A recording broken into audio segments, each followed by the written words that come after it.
Bismillahirrahmanirrahim. Bismillah.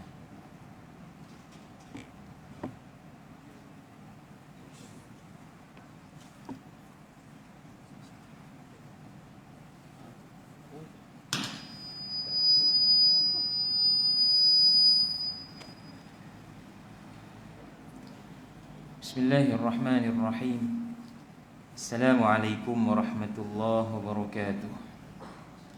Innal hamdalillah wassalatu wassalamu ala Rasulillah wa ala alihi wa sahbihi wa man wala. Subhanaka la ilma lana illa ma 'allamtana innaka antal alimul hakim.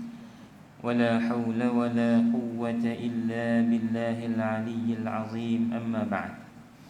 يقول الله تعالى: ومن أحسن قولا ممن دعا إلى الله وعمل صالحا وقال إنني من المسلمين. Fadil Tuan Imam, pegawai-pegawai masjid, ahli-ahli jawatankuasa, tuan-tuan dan puan-puan, jamaah yang dirahmati Allah sekalian, alhamdulillah. InsyaAllah tengah hari ini kita dengan tajuk Islam adalah penawar bagi setiap penyakit. Tuan-tuan yang dirahmati Allah Subhanahu wa taala, ketika Islam datang bermula dengan pengutusan baginda Nabi sallallahu alaihi wasallam, dunia berada dalam atau dunia sedang berhadapan dengan pelbagai jenis penyakit, terutamanya penyakit syirik yang begitu teruk. Ia lebih berat daripada lain-lain penyakit. Walau hari ini kita bimbang dengan corona mungkin, tapi penyakit syirik ia lebih teruk kerana merosakkan dunia dan akhirat seseorang itu. Lalu diutusnya Rasul sallallahu alaihi wasallam adalah untuk liyukhrijan nas, mengeluarkan manusia minaz zulumati ilan nur, dari kegelapan kepada cahaya. Kegelapan itulah penyakit yang sedang melanda bumi. Bagaimana sistem yang penuh dengan kerosakan diterima pakai sebagai jalan hidup. Orang kaya dengan sombongnya menghina orang-orang miskin, itu diterima sebagai cara hidup. Maknanya siapa nak mulia kena kaya, siapa miskin hina. Orang yang ada kuasa, bangsawan, mereka adalah pemilik kuasa mutlak. Mereka nak bunuh siapa, nak pergi perang siapa, nak halang siapa masuk, nak perburuk siapa, nak perhambakan siapa, itu hak mereka. Tak ada siapa yang boleh nafikan. Tak ada siapa boleh bangun kata, "Weh, awak apa buat macam ni?" Tak ada. Diterima pakai sebagai cara hidup. Maka siapa nak dapat kedudukan macam tu kena jadi pembesar. Tuan-tuan yang dirahmati Allah, bila mereka benci kepada anak perempuan, tak ada siapa boleh kata apa. Aku nak bunuh anak aku. Tak ada undang-undang boleh sekat dia. Tak ada siapa boleh cemuh dia. Dia bunuh. Dia bunuh. Ada yang nak jadikan batu sebagai Tuhan. Jangan kata apa. Ada yang ukir kayu. Ada yang bentuk daripada tanah liat jadi patung, kemudian dia kata ni Tuhan. Sangat teruk penyakit yang melanda ketika itu. Mungkin orang-orangnya sihat berbanding hari ni, mungkin cing maneh tak apa ada kot waktu tu, atau sakit jantung ke apa. Orang-orang kasar, naik kuda, turun kuda, berjalan, di segi anggota badan sihat, tapi dalaman mereka begitu teruk, begitu parah. Muslimin yang dirahmati Allah, datang Islam. Penawar yang pertama adalah Islam nak bagi ubat menghilangkan kekufuran. Kerana kerosakan yang datang selepas kekufuran ni tak akan ada rawatan kecuali dengan menghilangkan kufur dan syirik. awwalu ma harisal Islam, perkara pertama yang Islam bersungguh-sungguh untuk capai matlamat adalah tanam akidah bagi betul, akidah uluhiyah, ketuhanan. Karena itu di Mekah 13 tahun tak ada syariat, tak ada arahan tutup aurat ke, puasa ke, tak ada. Arahan yang ada ialah peluk Islam dan istiqamah. Beriman kepada Allah, jangan lagi ragu-ragu, tinggalkan sembahan yang lain walau nyawa dipertaruhkan. Itu yang kita lihat sepanjang 13 tahun. Nabi berdakwah 3 tahun secara rahsia, 10 tahun secara terang-terangan. Ada di kalangan sahabat yang dibunuh, di kalangan mereka yang dicerca, yang disakiti, yang terpaksa tinggal Mekah, berhijrah sampai ke Habasyah sana, kena lintas laut.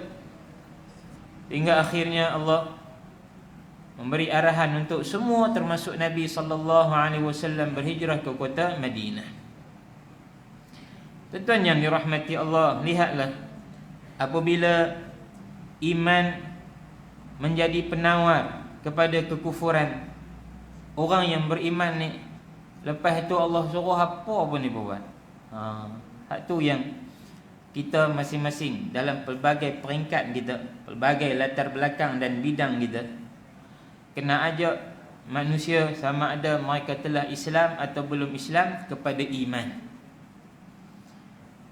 Ramai di kalangan orang Islam pun belum kukuh iman, apatah lagi bukan Islam. Mereka harus didedahkan dengan konsep keimanan kepada Allah Subhanahu wa taala yang ia lebih mudah daripada apa yang sedang mereka anuti dalam pelbagai pahaman-pahaman mereka. Tuan-tuan yang dirahmati Allah, bila iman dah menyerap, lihatlah setelah itu turun arahan salat. Tuan-tuan yang dirahmati Allah, salat ni dia adalah ubat kepada takabur. Ubat kepada takabur. Sebab tidak ada cara ibadah yang lebih merendahkan fizikal kita berbanding salat. Kena tunduk kepala sampai rapat. Kalau mayang jamaah, kepala kita duduk kat kaki kawan, lagu tu lah. Punggung kita duduk atas.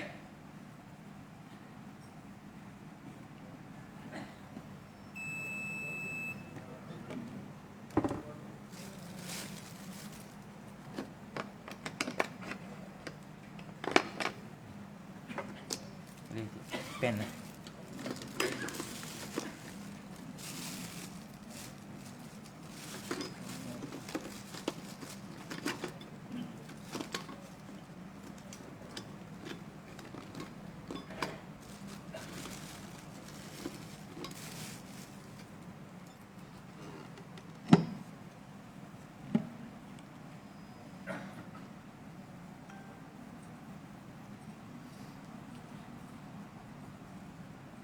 Tuan-tuan yang dirahmati Allah, kelihatan solat tu cara dia mudah, waktu dia tak panjang pun, tenaga tak perlu banyak.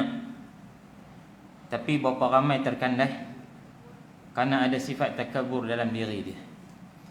Dia berasa dialah orang yang berusaha untuk mendapatkan sesuatu, bukan Allah yang tentukan. Kerana kalau dia pergi solat, dia bimbang, perniagaan dia rugi. Nak tutup kedai sahaja ya, abang pergi solat, dia takut. Tak kira orang mai beli, tak ada siapa. Dia pun tak sembahyang. Walhal Allah yang mengatur rezeki dia. Kenapa dia tak pergi cari yang mengatur rezeki dan berpaling daripadanya? Salat adalah penawar kepada sifat takabur yang ada dalam diri manusia. Lihatlah Nabi SAW manusia yang paling tawaduk dan merendah diri, kerana Nabi amat suka kepada salat. Ketika di Mekah lagi pun Nabi sudah salat walau tak difardukan. Kita baca dalam kitab-kitab sejarah sirah, Nabi sedang salat di hadapan Kaabah. Datang ada satu riwayat Sayyidina Umar waktu tu belum beriman, duk tunggu dalam kelambu Kaabah nak terekam Nabi. Tapi Nabi baca surah yang menarik minat dia, akhirnya dia meluk Islam. Ketika Nabi sujud di hadapan Kaabah, Abu Jahal cabar orang-orang Quraisy, tak apa berani pergi letak belakang Muhammad yang sedang solat ni tu perut unta najis. Bangun seorang pergi heret bu. Maknanya Nabi sudah salat walau belum difardukan dan tidak disuruh kepada para sahabat, kerana Nabi sangat rindu bermunajat kepada Allah Subhanahu wa taala. Alhamdulillah, Allah jadikan kita orang-orang yang suka solat, orang yang jaga solat, orang yang ambil berat tentang jamaah. Tambah daripada solat fardu, kita tambah solat-solat sunat. Akhirnya moga-moga hilang sifat takabur atau sombong dalam diri kita. Mana mungkin orang-orang yang sujud kepada Allah tiba-tiba sombong sesama makhluk Allah, sombong dengan hamba Allah yang lain. Tak boleh. Orang yang tunduk kepada Allah haruslah merendah diri kepada orang lain. Tak kira pangkat dia tinggi mana, ilmu dia banyak mana, jawatan dia kanan tara mana pun, harta dia melimpah ruah macam mana pun, kekuatan dia lebih pada orang lain sekalipun, tawadhu' adalah tuntutan yang wajib daripada Allah Subhanahu wa taala. Kata Nabi sallallahu alaihi wasallam, man tawadha'a lillah rafa'ahu Allah. Siapa yang merendah diri kerana Allah, Allah akan angkat kedudukan dia. Berlawanan dengan itu, siapa yang sombong, kelihatan dia sendiri duk nampak dia ni hebat, besar, orang tunduk ke dia, orang hormat dia, tapi sebenarnya hanya kerana jawatan dia yang sebentar, orang diam dekat dia. Hilang jawatan, mampu orang korek habis. Hanya kerana duit dia boleh tutup mulut orang zat. Lepas tu tak ada duit, habis, tak ada kemuliaan. Allah akan hina orang-orang yang sombong. Allah akan rendahkan kedudukan orang yang takabur sesama orang lain. Tuan-tuan yang dirahmati Allah, bila difardukan salat, disyariatkan jamaah, dibina masjid Nabi sallallahu alaihi wasallam, walau serba ringkasnya, kita lihat tuan-tuan dirahmati Allah, betapa para sahabat begitu cintakan salat. Hingga bila Nabi pulang dari peperangan untuk berehat, Nabi kata, arihna biha ay bis salah ya Bilal. Bilal, rehatkanlah kami sebentar dengan mendirikan salat. Rehat mereka dalam salat. Lihat ketika mereka sedang berkecamuk, berperang, dalam hati ni tak terlepas daripada teringat lagi nak semayang, tapi duk perang macam mana ni? Allah turun ayat yang menceritakan tentang macam mana hampa nak semayang ketika perang. Nama dia salatul khauf, salat dalam kebimbangan, ketakutan dalam peperangan. Subhanallah. Dan mereka berperang, mereka solat sedang musuh di hadapan. Hati mereka begitu khusyuk kepada Allah, seolah-olah tak ada musuh di depan mata. Yang ada adalah Allah. Hilang segala dunia di sekeliling mereka. Allahu Akbar. Kita kalau jadi tuan kenuri nak mayang lohok paling masalah. Selalu keempat lah lohok. Tu pun lauk ada kata tak, tumbi duk takbir. Lagi kawan tu mai lagi tahu Pak Mat tak nampak lagi ni. Panggil tu. Duduk kira habis senarai dia. Dalam mayang 4 rakaat tu kira selesai senarai dia. Yang kata dia, kita sama lah. Urusan yang tertangguh kita bawa mai dalam salat kita. Ya Rabb, Ya Rabb. Lalu bagaimana kita nak tunduk kepada Allah dengan sebenar-benar? Kemudian Allah fardukan puasa. Puasa dulu sebelum zakat. Puasa ni adalah penawar kepada syahwat. Nafsu syahwat ni semua orang ada. Beriman ke tak beriman, semua ada syahwat. Syahwat ni apa? Kehendak. Syahwat kena ada. Kalau tak ada, mati. Kita kena ada nafsu. Kerana nafsu itu pendorong kita untuk teringin apa-apa, yang baik atau yang buruk. Lalu difardukan puasa untuk menjadi penawar kepada nafsu yang rakus. Tak heran kat orang lapar pun tak apa, kita kenyang cukup lah. Atau makan tak peduli, halal haram capai semua. Tak ada masa kira nak kalut dengan makan. Makan. Dunia kita hari itulah. Buka Facebook tunjuk makanan, buka TV rancangan masak. Tak kira orang pergi berjalan sampai Korea nak makan kimchi je. Alah apa? Gobi rendam dalam cuka. Allah, duk dalam keladi ni pun boleh ambil cuka buh lah. Tapi dah nak terbang jauh. Sebab apa? Nak makan, nak orang duk makan. Ya Rabb, Allah fardukan puasa. Kita sendiri pun rasa bila bulan puasa ni serat banyak. Mulut pun tak apa nak laju sangat duk bersembang. Badan kita pun jadi ringan untuk datang ke masjid. Mulut kita jadi ringan untuk baca Quran walau sedang dahaga. Hari-hari duk makan ni Quran, perasan bulan lain duk khatam lah. Jaranglah dengar majlis khatam Quran. Bulan Syawal lagi teruk lah, tak ada siapa lah, kalut raya. Ramadan tanu nak khatam, tani nak khatam. Sebab apa? Puasa. Dirawat kita, Masya Allah. Dirawat nafsu kita, Masya Allah. Dibagi ubat yang tak terfikir pun oleh manusia untuk mendapatkan rawatan seperti itu. Seperti ada keterpaksaan pada awalnya untuk kita tahan diri daripada makan dan minum yang merupakan rutin harian kita, punca tenaga dan kehidupan kita. Tapi rupanya Masya Allah, makan yang sedikit dengan kawalan nafsu yang baik, itulah cara hidup yang paling baik. Tuan-tuan yang dirahmati Allah, selepas keadaan selesa sikit, para sahabat yang hijrah pun dah ada kerja.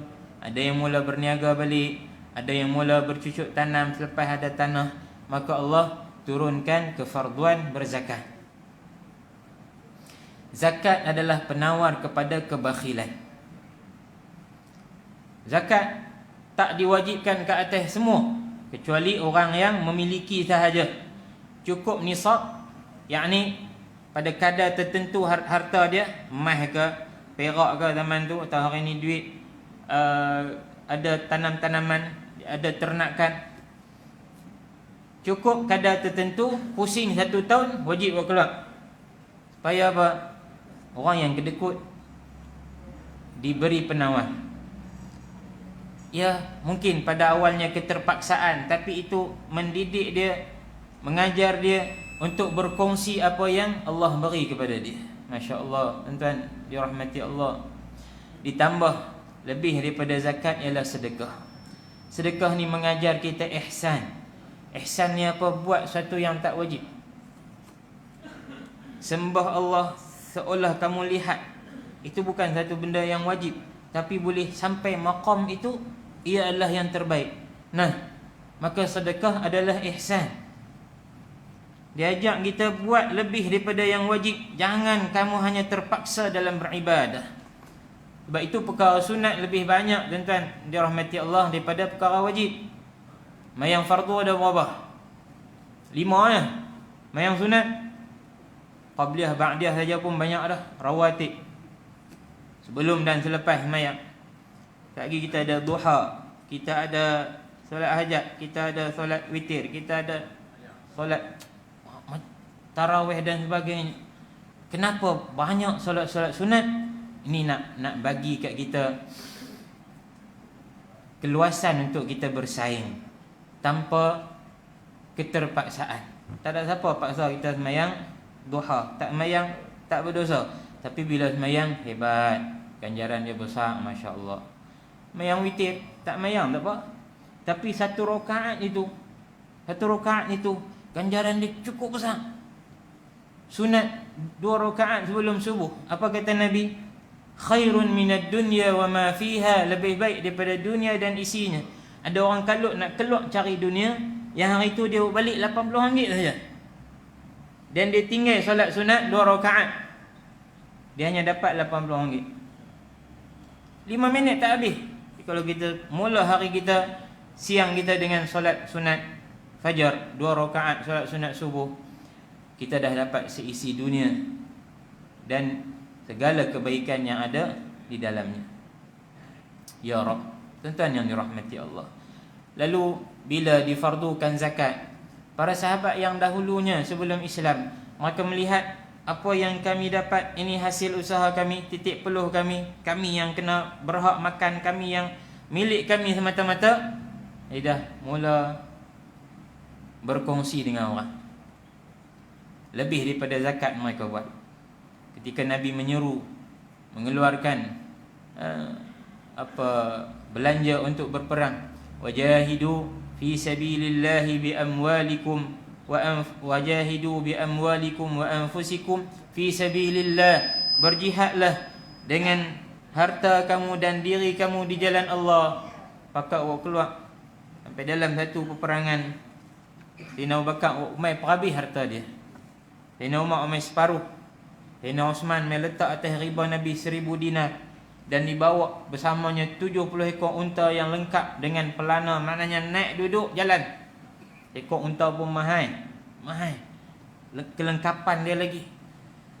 Mereka dah hilang rasa pemilikan itu. Satu hari Sayyidina Abdul Rahman bin Auf radhiyallahu taala anhu sampai di kota Madinah, 70 ekor unta yang syarat di belakang dia barang-barang keperluan harian. Tepung, gula, gandum lah apa semua yang mai daripada Syam, barang import, bukan tempatan import. Madinah ini bahasa kita bergerak, maknanya hiruk piruk, orang mai sambut, barang tak ada. Orang kata sampai dah alhamdulillah, macam lepas BKP lah. Begitulah. Barang bekat masuk balik. Lalu dalam kebisingan itu, Sayyidatina Aisyah tanya khadam dia, apa yang bising-bising ni? Khadam dia kata, Airu Abdurrahman, rombongan dagang Abdurrahman bin Auf baru sampai, penuh dengan barang keperluan. Sayyidatina Aisyah kata, barakallahu fi malih wal akhiratu khair. Dia doa, moga Allah memberkati hartanya tapi akhirat lebih baik. Khadam ni pi cari Sayyidina Abdul Rahman bin Auf. Dia kata, Ummul Mukminin Aisyah doakan moga-moga Allah berkati hartamu dan katanya akhirat lebih baik. Apa dia faham? Dia faham apa? Susah jual bagi 70 ekor dengan semua barang. Dia kata ini semua adalah milik orang-orang Madinah. Agihkan, bagi cukup. Ya Allah, nak berlepas diri dengan harta banyak tu bukan ringan. Dia pernah jinjing bank penuh dengan wang emas 20,000 dinar. Dia baru jual tanah dia 20,000 dinar. Ya berat. Kita buat 20,000 ringgit tak berat manalah, kertas. Sampai di tengah jalan ada orang minta dia sedekah sikit. Tuan, boleh tak sedekah sikit? Apa dia buat? Kita nak ambil dua-dua uncang tu 20,000 dinar. Dia kata, lega aku punya berat duit akhirat. Ya Rabb. Balik rumah. Sampai rumah, buka pintu, isteri dia terus mai kat dia, kata, abang, tadi ada orang mai hantar 40,000. Dia kata, demi Allah, aku ni kalau tendang ketui batu pun ada dinar bawah tu. Maknanya punya murah rezeki Allah bagi kat dia kerana dia tak terikat dengan harta dia. Kita ni nak bagi semangat lah. Ada hari memang kita kedekut kan, berasa payah nak bagi kan. Masya Allah. Alhamdulillah ala kulli hal. Moga-moga kalau kita orang yang wajib keluarkan zakat, kita keluarkan. Jika ada lebihan, sedekahkanlah. Moga-moga semua itu menjadi saksi di hadapan Allah Subhanahu wa taala. Dan sedekah itu sangat banyak kelebihan dia. Di antaranya kata Nabi, dawu mardakum bis sadaqah. Ubatilah orang-orang yang sakit di kalangan kamu dengan sedekah. Kalau kita sendiri sakit, banyak sedekah. Mak, ayah, anak, adik-beradik kita sakit, di antara penawannya sedekah. Karena sedekah ni kata Nabi juga, yang kedua, tudfi'u ghadabar Rabb. Sedekah ini memadam kemarahan Allah kepada kita. Dan sedekah ialah cara mengampunkan dosa paling cepat. Tu Nabi bila ada orang mengadu buat salah, Nabi suruh pergi sedekah. Ya Rab, sikit atau banyak, yang penting keikhlasan yang ada dalam diri kita. Tuan-tuan yang dirahmati Allah, kemudian disyariatkan haji. Haji adalah penawar kepada sifat ananiyah. Ananiyah ni apa? Keakuan. Apa bahasa lah, apa? Selfish. Apa kata COVID duk jadi pula ni, punca dia selfish lah.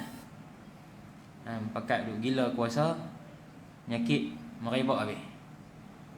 Lah semua ada gaji dah tuan. Haduk berebut ni, semua ada gaji besar-besar dah. Kan kecil. Orang 8,000, 12,000 dah. Pi ke dewan ke tak pi ke dewan ke, dapat dah. Tapi itulah Nabi pun sebut, yang kata harta ni masuk kubur baru selesai masalah dia. Mulut penuh tanah baru dia diam lah. Kalau tidak duk ligan tu, dia tak ada hak umur. Bak lain ada pencen, bak politik tak ada pencen kan. Dia boleh celek mata lagu tu. Ala kulli hal. Tuan-tuan dirahmati Allah. Haji penawar kepada sifat keakuan. Sifat mementingkan diri sendiri. Maka Allah nak ajak kita wukuf, kena duduk ramai-ramai, impit-impit. Dari zaman tu ramai-ramai. Siapa yang nak rasa dia duduk tentu pun orang nak kena khidmat kat dia, nak dapat kemah aircon, nak kena syok orang masak, payah lah. Dia pergi buat haji yang tu, dia nak pergi seronok. Tak pergi pergi ke Mina melontak, mana boleh cari masa aku seorang-seorang nak melontak puas sikit, bagi tangan dari belakang aku tarik dah. Lontak bagi masuk ya, bismillah, Allahu akbar. Merimpit-rimpit tanpa menyakiti. Tawaf sama juga, sa'i sama juga. Dan orang yang berimpit sampai tarik telondeh orang lain nak kucuk Hajarul Aswad itu, dia tak faham tujuan dia buat haji dan umrah. Berebut seolah-olah itulah perkara yang paling utama, dituntut hilang adab dia. Maka difardukan haji sekali seumur hidup dan disyariatkan umrah adalah untuk menghilangkan sifat mementingkan diri sendiri, hilang rasa besar diri. Masya Allah, para khulafa dahulu bila mereka buat haji, turun tawaf, tak ada siapa buka jalan kat dia. Pernah satu tahun itu Khalifah Sulaiman bin Abdul Malik, salah seorang khalifah Bani Umayyah, dia pergi buat haji dengan 2 orang putera dia. Sampai di Madinah, daripada Syam sampai di Madinah, dia hantar pengawal dia pergi ke rumah seorang alim. Saya lupa nama dia, minta maaf. Saya baca dalam kitab Tarikh Al-Khulafa. Dia minta pengawal ni beritahu kat orang alim ni, kata khalifah singgah beberapa hari di kota Madinah dan dia jemput kamu ke kemahnya untuk bertanya tentang hal-hal haji. Orang masak khalifah. Pengawal ni pun pergi ketuk pintu rumah Syekh ni. Syekh pun buka, ya apa hajat? Dia kata khalifah minta atau jemput tuan ke kemah dia untuk dia nak tanya soal nak buat haji apa semua. Syekh ni kata, kain salam kat khalifah kamu, beritahu kat dia, dia kena mai cari aku. Ada orang berani hari ni macam tu. Dia mai ke rumah aku. Sebab apa? Dia nak tanya. Ilmu milik Allah, bukan milik aku. Pengawal ni pun cuak. Nak balik abang macam mana? Tuan, betul ke? Ya betul. Pergi beritahu kat dia. Pengawal pun pergilah tanpa Syekh tadi. Khalifah tanya, mana tuan guru tu? Dia kirim salam kat tuanku, minta tuanku pergi rumah dia. Kerana ilmu mesti kena pergi cari, dia tak boleh mai. Oh, tak apa, dia pun siap pergi. Masya Allah. Tak apa. Dia pergi Mekah. Sampai di depan Kaabah, masuk di dataran tawaf, mataf. Siapa pun di kalangan orang yang tawaf tak buka jalan dekat dia.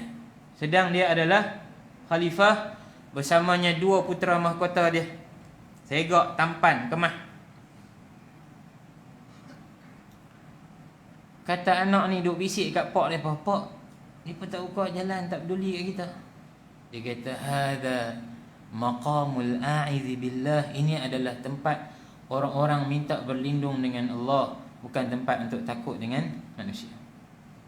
Masya Allah. Maka kalau hari ni pemimpin pi orang kena berhenti tawaf kat mereka, apa keistimewaan tawaf mereka? Apa seronoknya tawaf ni? Macam tu, ramai-ramai macam tu, merasai kepayahan, keletihan, berpeluh, sat berhenti bagi kau ni jalan, mengelak sat. Ada orang pijak kaki kita, kita pun kali senyum. Ada makcik main pegang bau pun dah. Allah, kita orang Malaysia ni payahlah. Walau duk habaq tak apa, tapi lama dah. Dengan bini di rumah pun sentuh sikit pun kena beletak. Pergi sana makcik Pakistan, dia tak heran, dia tarik bau tu lah. Semua mengajar kita erti sabar, tolak ansur, dahulukan orang lain. Tapi kalau tawaf dia askar main kepung keliling. Okey, tawaf, tak lagi boleh kucup Hajarul Aswad, boleh masuk pula Kaabah. Itu bukan kelebihan apa-apa. Tak ada apa-apa. Lebih baik kita tawaf hujung-hujung dalam kesesakan dan memberi keutamaan kepada orang lain. Tuan-tuan yang dirahmati Allah. Kata Allah, "Wa nunazzilu minal Qur'ani ma huwa shifaa'un wa rahmatun lil mu'minin wa la yazidu adh-dhalimina illa khasara." Dan kami turunkan daripada Al-Quran itu penawar dan juga rahmat bagi orang-orang yang beriman. Dan tidaklah Al-Quran ini akan menambah apa-apa bagi orang yang zalim kecuali kerugian semata-mata. Isyarat daripada Allah bahawa Al-Quran atau Islam yang tercakup dalam Al-Quran adalah penawar.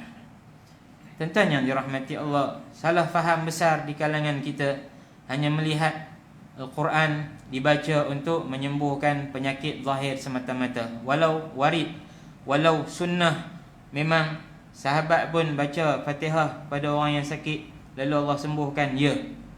Ada ayat-ayat tertentu untuk menyembuhkan penyakit-penyakit tertentu, tapi bab lain tak guna Quran. Bab sakit, nak halau hantu, sakit, lepas tu orang mati, nak menikah, cari Quran. Di dalam berpakaian, dia tak cari Quran. Dalam dia bekerja, dia tak tengok Quran kata apa boleh tak boleh. Dalam dia memerintah, dia lupa ayat-ayat politik yang begitu banyak dalam Quran. Ayat-ayat yang mengajar orang-orang berpolitik dengan betul di dalam Al-Quran.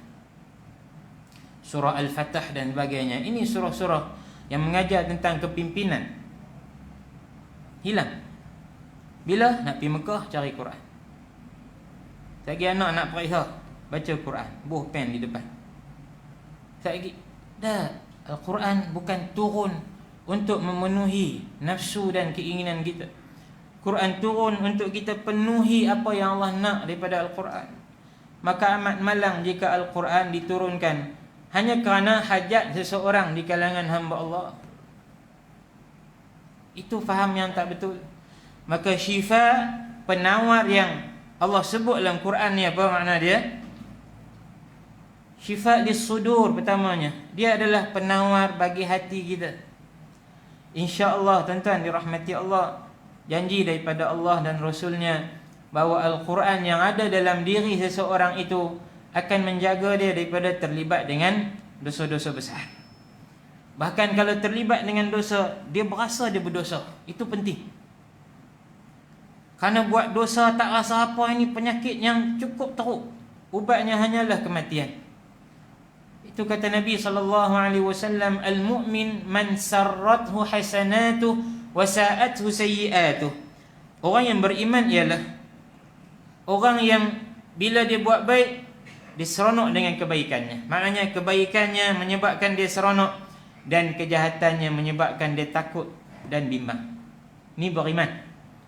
Tapi kalau rasuah pun, rasuah, didakwa, pertahan, bawa bukti palsu, bawa saksi palsu, upah peguam-peguam handal, pertahankan dia. Tak, ni bukan rasuah. Ini tak ada jalan dah untuk diselamatkan diri dia. Masalah. Biarlah kalau kita salah, selesai kesalahan kita di dunia. Jangan bawa ke akhirat. Orang yang nak pertahankan orang-orang yang salah hanya kerana sedikit maruah mereka, untuk apa? Akhirat berat. Sehari, apa bandingan dia? 50,000 tahun. Ka khamsina alf sana. Sehari di akhirat, bandingan dia 50,000 tahun di dunia. Ya Rabb, berat. Tak ada apa yang sembunyi. Semua dilondehkan di khalayak ramai. Maka untuk apa kita menjadi sombong setelah melakukan kesalahan? Quran yang ada dalam diri seorang hamba itu akan mendidik dia. Maka banyakkanlah membaca Al-Quran. Kata Nabi sallallahu alaihi wasallam, "Iqra'ul Quran fa inna Allah la yu'azzibu qalba man wa'al Quran." Banyakkanlah baca Quran, hafal Al-Quran, kerana sesungguhnya Allah tidak akan azab orang-orang yang di dalam hatinya tersimpan Al-Quran. Iqra'ul Quran fa innahu ya'ti yawmal qiyamati syafi'an li ashabihi. Bacalah Al-Quran, kerana sesungguhnya Al-Quran itu akan datang pada hari kiamat sebagai penolongnya, pemberi syafaat, pembantu dia, defend dia. Mohon daripada Allah, ya Allah, hadza Qur'anuk, aku adalah Quranmu ya Allah, wa hadzal rajul qad qara'ahu atau qad qara'ani, orang ini telah membaca aku dahulu. Nabi pun sebut dalam satu hadis, siapa yang baca surah Al-Baqarah dan Ali Imran, lebih hebat siapa boleh hafal dua surah ni. Dia hampir 4 juzuk lah kot, 4 juzuk daripada awal. Kedua-dua surah ini akan menjadi penyelamat bagi seseorang itu jika dia diputuskan masuk syurga. Dua surah ini akan menjelma sebagai dua kumpulan burung yang terbang lalu menyambarnya, membawanya jauh daripada neraka Allah Subhanahu wa taala. Az-Zahrawain, kata Nabi.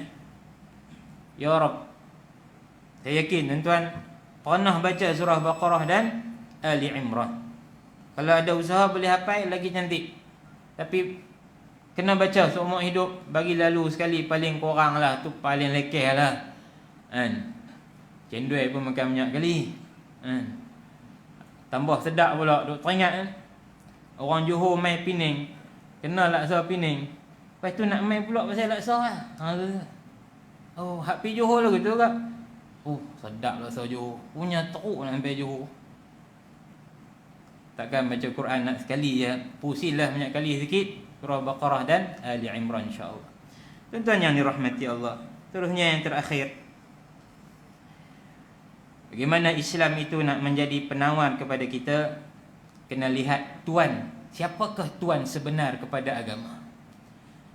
Kadang-kadang kita bimbang, ialah macam kami, bukanlah banyak ilmu, sikit je, tapi duk kuliah, duk cakap, duk baca kitab apa semua. Kadang-kadang rasa kita ni lebih pula pada agama. Kan? Agama tak menyekat kita, kita pula duk cerita ke orang apa, kadang-kadang kita tak buat. Kita dalam beragama kena sedar siapakah tuan kepada agama, iaitu Allah. Maka dengan cara itu kita akan khusyuk dalam solat. Solat bagi kita jadi baik. Inna salata tanha 'anil fahsya'i wal munkar. Solat itu akan mencegah pelakunya daripada buat jahat dan keji. Bila kita puasa, mulut terjaga, lepas puasa pun mulut dijaga. Ia bukanlah ritual yang dilakukan pada waktu dia sahaja. Keluar pada tu kita bebas. Keluar pada masjid kita jadi orang lain dah. Keluar pada Ramadan kita jadi orang lain dah. Balik pada haji jadi orang lain dah. Tak jadi macam duduk di Mekah, di Madinah tu. Sebab apa? Kita tak merasai dengan sebenar muraqabatullah, diawasi oleh Allah. Dan tuan empunya agama ini adalah Allah Subhanahu wa taala. Ada orang yang berfatwa, fatwanya keras. Ada orang yang mengajar dalam keadaan tidak memberi jalan yang mudah kepada orang. Dia kira payah yang ni, payah ampun yang awak teruk sangat, ketegak yang amat. Dah. Bagi jalan. Seorang sahabat mai jumpa Nabi sallallahu alaihi wasallam. Dia kata, "Wahai Rasulullah, aku nak beriman tapi aku suka kepada zina." Nabi tak kecam dia, "Awak ingat apa agama Tok Wanang ke? Aku suka." Dah. Nabi kata, "Beginilah wahai anak muda. Bagaimana kalau ibumu berzina? Kamu suka tak?" Kata, "Tak boleh, aib." "Kakak kamu berzina, makcik kamu berzina, apa pandanganmu?" Dia kata, "Tak boleh." "Habis, kenapa kamu redha untuk diri kamu, tak redha kepada makcik kamu? Kamu boleh buat, mereka tak boleh buat." Dia kata, "Saya insaf ya Rasulullah. Dia takkan berzina lagi." Masya Allah. Cara. Malam saya baca satu kitab, kisah tentang sahabat yang bernama Sumamah bin Usal. Dia ni dengan Nabi dia cukup keras. Pernah bercadang untuk menyerang dan membunuh Nabi, tapi tak dan dia bunuh para sahabat. Sehingga Nabi SAW keluarkan arahan, Sumamah ni hampa jumpa tang mana pun bunuh dia. Sumamah ni Raja Yamamah. Ketua dia apa? Raja Yamamah. Yamamah ni di Yaman. Dia adalah kita kata apa? Dia macam Kedah. Pusat pengeluar beras. Depa tu Yamamah, pusat penghasilan gandum. Siapa nak tepung mesti kena cari depa. Hanya tak ada siapa boleh belagak dengan depa ni. Nabi ijtihad, darah dia halal. Jumpa tahu mana pembunuh. Suatu hari dia ditangkap oleh para sahabat. Para sahabat tak kenal dia. Dia ni siapa? Bawa balik, masuk dalam masjid Nabi, dia perikat dekat tiang dalam masjid. Nabi pun masuk, tengok, panggil tentera, ketua tentera yang Nabi hantar. Hampa kenal tak dia ni siapa? Yang tertangkap ni? Kami tak kenal. Dia inilah Raja Yamamah, Sumamah bin Usal. Nabi pun balik rumah, habaq kat isteri yang perhimpun sat makanan apa yang ada. Dia habaq kat sahabat, pi sat perah unta aku, susu dia. Lalu dia bawa jamu dia, makanan dan juga susu. Susu unta ni kira minuman paling mahal lah, paling kualiti. Ya Rab. Esok baru Nabi jumpa dia. Nabi tanya, "Sumamah, tak mau masuk Islam kah?" Dia kata, "Aku ni wahai Muhammad, macam ni lah. Aku tak mau masuk Islam. Dan kalau kau nak bunuh aku, kau layak bunuh sebab aku bunuh sahabat kamu. Tapi kalau kau nak ampunkan aku terima kasih. Kalau kau nak duit tebusan, mintalah banyak mana pun aku bagi." Raja. Nabi diam, Nabi balik. Lepas 2 hari main pula. Bukan Nabi main masjid lepas 2 hari dah. Masuk tak heran dekat dia. Lepas 2 hari baru Nabi tanya pula. Dia jawab yang sama. Kali ketiga dia jawab sama juga. Nabi kata, "Hampa lepas dia." Sahabat kata, teruk nak tangkap dia. Dia bunuh sahabat kita ramai. Nabi kata, Lepas. Rupanya 3 hari 4 hari tu, dia duduk tengok kelaku orang Islam ni macam mana. Bagaimana Nabi layan dia dengan baik, walau darah dia telah diisytiharkan halal. Dia keluar pada Madinah, naik kuda dia, sampai di satu tempat, dia mandi, salin baju dia bagi elok, dia masuk balik. Sampai depan masjid Nabi, sampai depan Nabi dia mengucap, "Asyhadu an la ilaha illallah wa anna Muhammadan Rasulullah." Dia kata, "Demi Allah, aku boleh peluk Islam lepas kamu tanya aku 2-3 kali tu. Tapi aku tak mau orang kata aku masuk Islam kerana takut dibunuh. Lalu aku datang dengan sendiri memeluk Islam." Subhanallah, tu akhlak, Masya Allah. Bagaimana Islam itu mengajar kita melakukan kebaikan dan merasai bahawa Islam itu milik Allah, mengikut segala kehendaknya. Wallahu a'lam. Sallallahu ala sayyidina Muhammad wa ala alihi wa sahbihi wasallam. Alhamdulillahi rabbil alamin. Assalamualaikum warahmatullahi wabarakatuh.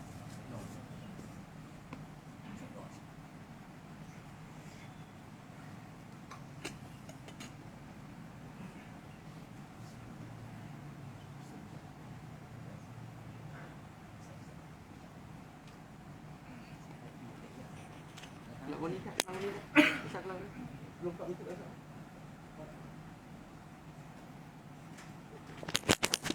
Ada kesuk. Ya. Macam mana tu? Tu